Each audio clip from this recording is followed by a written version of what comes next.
What is going on, everybody? So as you know, I like to kind of take a step back and even a step forward in looking at the newer iPhones, the older iPhones, even iPhones that haven't been released yet, talking about leaks and all that. But every once in a while, I kind of like to go even further back and talk about some phones and talk about some really cool features of a certain phone that I really like. Now, I did kind of hate on a lot of iPhones recently, and I talk about Androids too, but I talked about the iPhone 5C, how it was the worst iPhone, this and that. I talked about how the iPhone 7 was very underrated, but I also talked about how the iPhone 6s is one of the best iPhones you can get for the price, how the iPhone 4 was super important, probably one of the most important iPhones ever, and you can always go on YouTube and actually search up these videos. But recently I was kind of testing through iOS 12 as I do, I have to go test it and do speed tests and stuff, and I honestly was going through the iPhone 5s and I was so surprised how amazing this phone is. Now I'm not gonna try to write it, I'm not trying to hype it up, because I gotta preface everything I'm about to say by saying this phone is still pretty slow, okay, don't get me wrong. It's not the fastest thing ever. It's not even gonna be faster than an iPhone 6s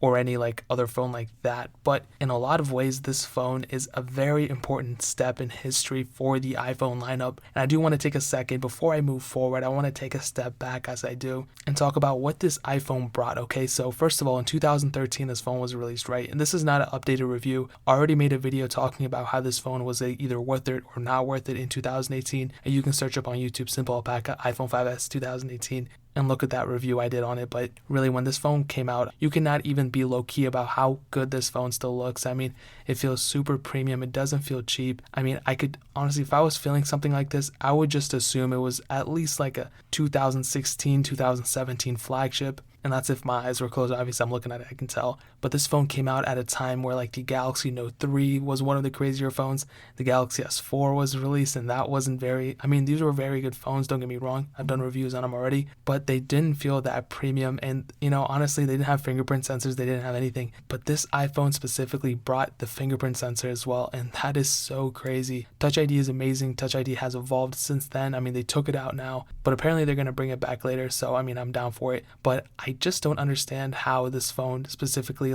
isn't talked about too much in a way, just because it just brought so much at the time, okay? And it was talked about, don't get me wrong, but it just seems once a phone gets released, nobody talks about it anymore after a year. So that was pretty much hardware wise what it brought. And it went through several versions of iOS, and once iOS 11 was released, it was kind of bad, okay? It was bad on almost every single iPhone, and it was very bad on the iPhone 5s as well. It didn't cripple it, but I could tell this phone didn't age properly, and it was actually kind of sad. And I talked about in a lot of other videos too, I was if this is the last point that the iPhone 5s or the last update this phone is getting, it's going to have a pretty bad life. I mean, the phone before this that stopped getting updates was the iPhone 5.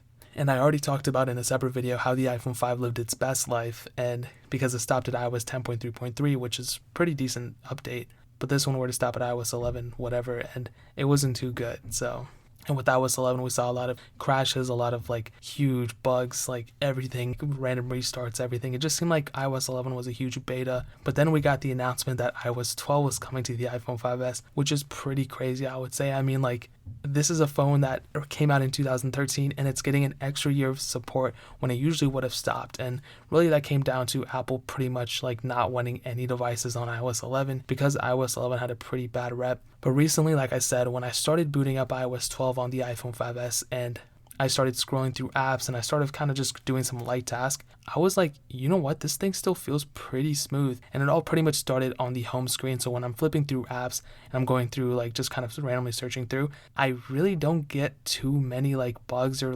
glitches. When you're on an old phone and you're scrolling through the home page, if you just saw the Galaxy S2 video I did, you can see that when I scroll through the pages, I mean, this isn't as old as the Galaxy S2, but you can see in that video how stuttery the frames are. And this phone, it does not seem like it. It seems like it's very, very smooth. And even when I went into the internet browser, for example, I didn't think it was that slow at all. I mean, it still seemed like it was very, very solid. It seemed like overall performance in that sense was very, very good.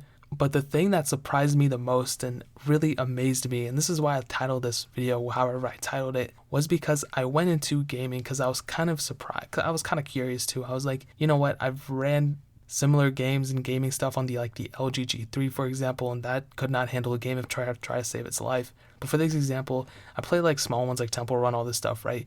And obviously it ran it fine. Then I went into Dead Trigger and I was you know what, it actually is pretty good. Let me see if I can run Real Racing 3 on it. And as you know, Dead Trigger isn't the craziest game ever. I mean, obviously, like almost every single phone on the market can run it.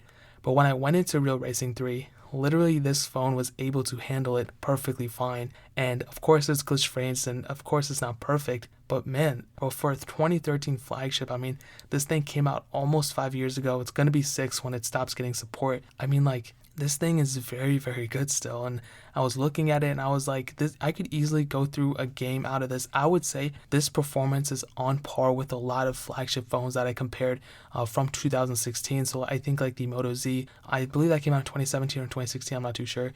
But a lot of the phones in that area, flagship Android phones, this phone really is up there with the performance, and it's just crazy. But of course, I mean, I want to say everything like that's so good about this phone. Really, the only downside is the battery life. There's really nothing you can do about it. It's not removable or anything, and Apple does not service it for the $30 price mark. So you could go and like fix it yourself, which is still a doable option. But if I were you, if I were to get this phone, I would probably replace the battery. But really, that's just a small problem, and that's really the only downside I can think of for a phone around this price range. I started doing some analysis and I noticed that most of the iPhone 5S's are selling for less than $50, I believe, or somewhere near $50, which is a pretty decent price mark for a phone of this caliber. Now, of course, this phone isn't perfect. I would not recommend everybody to get it, but I know that some of you guys are using this phone currently and probably are thinking about switching sometime soon. So what I would probably tell you is like maybe wait a little bit longer, just because iOS 12 is going to come out when the newer iPhones are released. And for me, in my viewpoint, it seems like iOS 12 is going to be very, very good on this specific iPhone, the iPhone 5S, just because it seems like it's more speedier. It seems like it's more stable too, especially compared to something like iOS 11.4.1, which wasn't horrible either, but I do seem like I'm getting better speeds on iOS 12 beta. And right now we are on beta 8. And of course, when the newer beta comes out, I'm going to release it. Once the official version comes out, I'm going to release it too. The review and the speed comparisons and everything, but you cannot stop the fact that this phone is still amazing, and the fact that it is getting updates just amazes me every time. And not a lot of phones can go out there and say that they're still getting updates, and it's not even necessarily just the updates, but it's the performance, the speed, the build quality. It just seems like it's such an overall better improvement, just the fact that it is getting iOS 12, and that's where a lot of the improvements are. But of course, I'm not saying that this phone is the best phone out right now. I'm not saying that at all.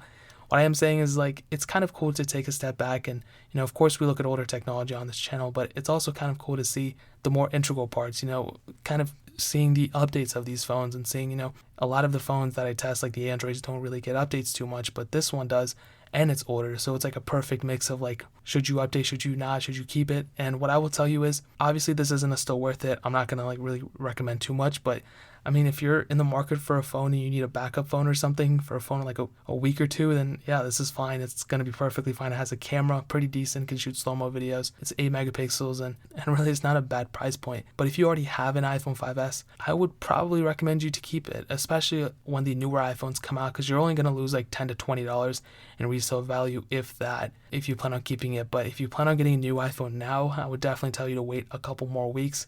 Wait until the newer iPhones come out and then upgrade then. But I'm just super amazed about this iPhone, and I'm super excited about the future of it. I know it's not getting iOS 13, 100% it's not getting it. I'll be surprised if the iPhone 6 gets iOS 13, but this phone is at the end of its life cycle. I feel like this phone could go on probably a little bit longer, but the 1GB of RAM does cripple it a little bit. But man, I'm just super excited for iOS 12, the official version, to come out, and I'm so glad that the iPhone 5S is getting it, man. And like I said, the fact that this phone is getting updates still amazes me, and it's just a very good phone, and I'm super, every time I look at it, I get super happy. All right, you guys can make fun of me about it and poke fun and bully me, but that's just the way it is. But really, the iPhone 5S does make me kind of optimistic for the future of iPhones and just phones in general. And I kind of want to pose this question to you, like, do you ever think we're going to get a phone that like lasts forever? Like, it's just going to get updates for forever? And I kind of think about that. Like, my immediate answer is like, no, obviously, no, probably not. But then I start thinking, and I'm like, it could be possible. I mean, third-party developers are doing it, but could there be a phone that could technically just be going on forever with updates too? I don't know, guys. We're going to have to see, but I don't have the answer to that. If you guys do have an answer, leave it down in the comment section below. But guys, that is pretty much it. If you have any questions or you have any answers that I said or anything, leave it down in the comment section below. I'd love to hear what you have to say. Hit that like button if you guys enjoyed the video. It really does help out this channel a lot if you hit that like button, so more people can see it and help support the channel as well. But definitely hit that subscribe button. Very, very soon, I'm going to start up another giveaway, probably in like a couple weeks, maybe a month, I don't know. I'm probably going to give away a couple of iPhones this time as well, so hit that subscribe button so you guys don't miss that giveaway either. Check out the links in the description as well. My main channel, my second channel, my SoundCloud, all that stuff is down there. I'd really appreciate if you guys could check it out, and please follow me on Twitter and Instagram. Both those links are down in the description as well. If you guys follow me, that would mean so much. Like, I'll just be so happy you guys do it. But more importantly than everything else, I love every single one of you guys, and hopefully I'll catch you guys in the next video. Peace out till then.